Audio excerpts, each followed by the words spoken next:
धर्मवीर बलिदान मास श्लोक क्रमांक 18।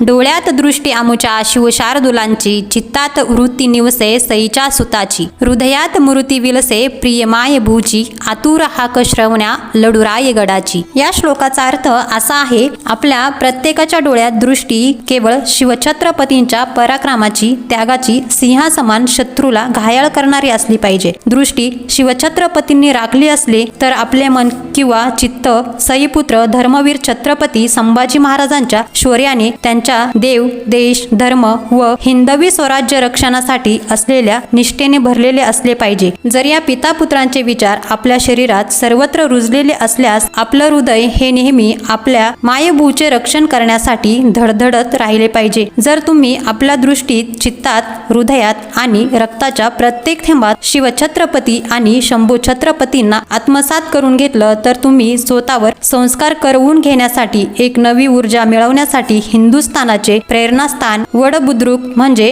जिथे छत्रपती संभाजी महाराज यांची समाधी आहे आणि रायगडावर छत्रपती शिवाजी महाराज यांची समाधी आहे, तिथे जाण्यापासून स्वतःला थांबवू शकणार नाही। जय जिजाऊ, जय शिवराय, जय शंभूराजे।